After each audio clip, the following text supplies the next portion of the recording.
Hello friends, welcome to ABC classes online. ABC classes में आपका स्वागत है बच्चों।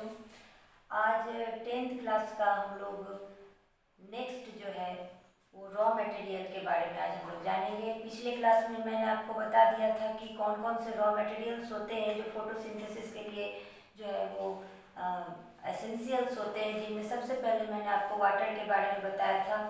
आज उसी को कंटिन्यू करते हुए और समय बर्बाद ना करते हुए हम लोग नेक्स्ट रॉ मटेरियल्स के बारे में पढ़ेंगे। तो नेक्स्ट रॉ मटेरियल जो होता है, जो बहुत ज़्यादा इम्पॉर्टेंट है, that is carbon dioxide, CO2। ठीक है, तो how CO2 is taken by the green plants and what are the composition of CO2 in our environment, that is the main thing which we should know. Okay, then the carbon dioxide is taken by the green plants from the atmosphere, that is the percentage of and the concentration of CO2 in the atmosphere is 0.03%. The percentage of CO2 in the atmosphere is 0.03%. Okay, so the green plants taken the CO2 from the atmosphere. ठीक है, तो it is reported that all the CO2 concentration, the CO2 concentration in ocean water is much more than the atmosphere. It is clear that the atmospheric CO2 concentration is 50 times much lesser than the oceanic CO2 concentration. Ocean यानी समुद्र में जो concentration होता है CO2 का, वो 50 time ज़्यादा, 50 time ज़्यादा होता है एटमॉस्फेरिक CO2 कंसंट्रेशन का। तो now let us study how the plants obtain CO2 from various ways, because there are many types of plants. Some plants are terrestrial, some plants are aquatic. Then how they could accept the CO2 from the water medium and from the atmosphere. Okay, तो इसके लिए हम लोगों को जानना है कि land plant को क्या बोलते हैं और एक्वेटिक प्लांट को क्या बोलते हैं। ठीक है, तो आपको सबसे पहले कॉपी में लिखना है कि how the plants obtain CO2 from the atmosphere और from the water medium. So in land plants are known as mesophytes. Okay, land plants are known as mesophytes. So the CO2 enters through leaf stomata from the environment or from the surroundings. ठीक है, तो leaf में आगे हम लोग बात करेंगे कि लीफ में स्टोमाटा होता है, टाइनी पोर्स होते हैं जिनमें स्टोमाटा पाया जाता है। तो let us study the structure of stomata, but उसके पहले हम लोग ये जाने कि the CO2 जो होता है वो एनवायरनमेंट से स्टोमाटा के थ्रू टेरेस्ट्रियल प्लांट के अंदर एंटर करता है। तो CO2 enters through leaf stomata in mesophytes or in land plants. Then how could the aquatic plants take their CO2? So in aquatic plants are known as hydrophytes. Aquatic plants को हम लोग hydrophytes कहते हैं। They take dissolved form of CO2 through general surface. Why they take CO2 from general surface? Because the aquatic plants do not have any stomata. This is very important question, ठीक है, for your examination, कि the aquatic plants do not have any stomata, then how they receive CO2 from the aquatic medium? The answer is they take dissolved form of CO2 through general surface as stomata are absent. Okay, so this is the ways by which all type of plants receive or take CO2 for their photosynthetic process, photosynthesis. Okay, next important question is the CO2 after receiving CO2, what are the fate of CO2? CO2 होता क्या है? Receive जब green plants receive कर लेते हैं CO2 को, तो CO2 का भविष्य, CO2 करता क्या है? तो ठीक है, तो CO2 after entering the plants leaf undergo undergo reductive pathways where carbohydrate, that is glucose, is synthesized.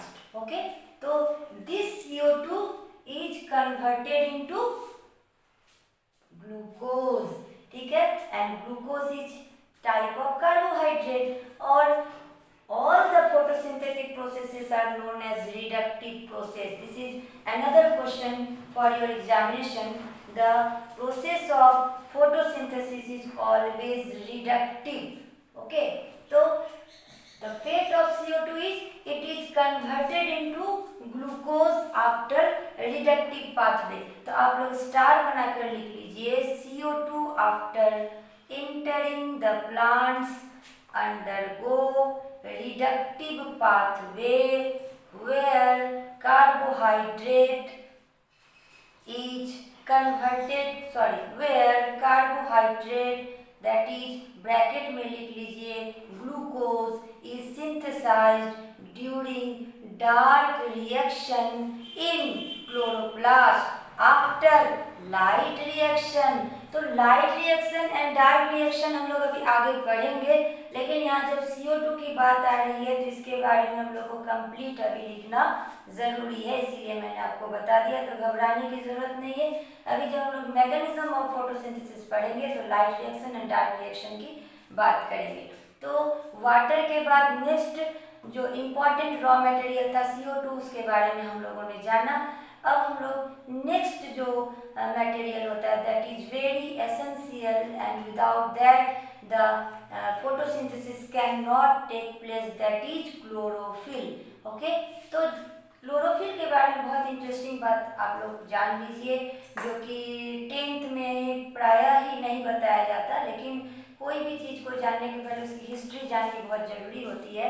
तो जब फोटोसिंथेसिस के बारे में कुछ खास एक्सपेरिमेंट नहीं हुए थे तो उस वक्त लोगों को पता था कि कोई एक ऐसा मैटर है जो फोटोसिंथेसिस करवाता है। तो चूंकि लोगों को पता था कि ग्रीन प्लांट्स ही फोटोसिंथेसिस करते हैं, तो सबके दिमाग में एक ही बात थी कि green pigment is the essential thing, green pigment is the main thing which contribute the main role in the photosynthesis. Okay, तो एक साइंटिस्ट थे जिनका नाम था ग्रीनहाउस। उन्होंने बताया था कि green colour is the main thing which is the main reason और which is the main thing which contribute in the photosynthesis. Then the question arise, the parrot is also green in colour, other birds are also green in color, or chameleon is also green in color. Then why they cannot create the reaction of photosynthesis, why they cannot manufacturing their own food, why they are heterotroph in nature। ठीक है, मतलब ये पता चला कि अगर green colour ही main thing है photosynthesis के लिए, तो तोता, बहुत सारे चिड़िया, बहुत सारे ऐसे जीव जो कि ग्रीन कलर के होते हैं वो भी तो फोटोसिंथेसिस कर सकते थे, तो क्यों वो लोग फोटोसिंथेसिस नहीं कर सके। ठीक है, इस पर बहुत सारे रिसर्च चले। Then in 1817 two scientist Pelletier and Caventou, नाम लिख लीजिए, इन 1817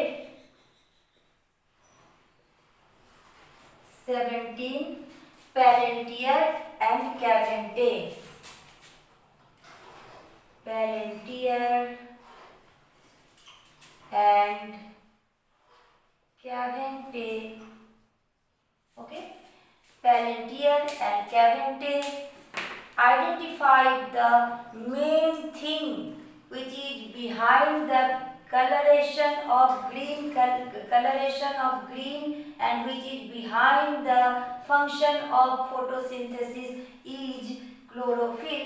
ये बताया पेलेंटियर एंड कैवेंटे ने। पेलेंटियर एंड कैवेंटे ने कहा कि देखिए ये ग्रीन कलर जो है वो कोई जरूरी नहीं है कि कोई भी ग्रीन है तो वो फोटोसिंथेसिस कर सकता है, तो chlorophyll is the thing which is necessary for the photosynthesis. So in 1817 Peltier and Cavendish discovered chlorophyll. Okay, अब क्लोरोफिल का तो इजाद हो गया, सबको पता चल गया कि ठीक है क्लोरोफिल इज द जो है most essential thing for the photosynthesis. अब ये क्लोरोफिल पाया कहाँ जाता है, इसकी भी जो है बहुत दिनों तक चर्चा होती रही, बहुत दिनों तक इसके बारे में भी किसी को पता नहीं था। तो नेक्स्ट जो है साइंटिस्ट आए जूलियर वॉन सैक्स। नेक्स्ट आप लोग स्टार बनाकर लिख लीजिए Julius von सैक्स। Next scientist Julius von सैक्स। Okay, Julius von Sachs in 1833 first of all identified that chlorophyll is present in the chloroplast. That is, they found that chloroplast is the place where photosynthesis takes place. So, chloroplast is the main thing which contribute in the process of photosynthesis. तो green colour तोते के पास है, लेकिन क्या तोते के पास chloroplast है? नहीं है। तो chloroplast is the main thing, ये बताने वाले कौन थे? Julius von सैक्स। ओके, तो दो साइंटिस्ट का नाम हम लोगों ने जाना, पहले थे पेलेंटियर एंड कैवेंटे, दोनों साथी थे। नेक्स्ट हम लोगों ने नाम जाना जूलियस वॉन सैक्स, जिन्होंने बताया कि क्लोरोफिल जो है वो क्लोरोप्लास्ट में पाया जाता है। क्लोरोप्लास्ट के बारे में हम लोग पिछले क्लास में बहुत डिटेल से हम लोगों ने पढ़ा था कि क्या होता है क्लोरोप्लास्ट का स्ट्रक्चर। तो उसके पीछे हम लोग अभी समय बर्बाद नहीं करेंगे। आगे हम लोग अभी जानेंगे कि कौन कौन से स्ट्रक्चर हैं प्लांट में जो ज़रूरी होते हैं, हमारे ये जो प्लांट जो है फोटोसिंथेसिस करते हैं उनके लिए कौन कौन से ज़रूरी प्लांट या कौन कौन से ज़रूरी एडेप्टेशंस होते हैं लीफ के पास, जो कि एसेंशियल है for photosynthesis. The most important and essential structure in the green plant is stomata.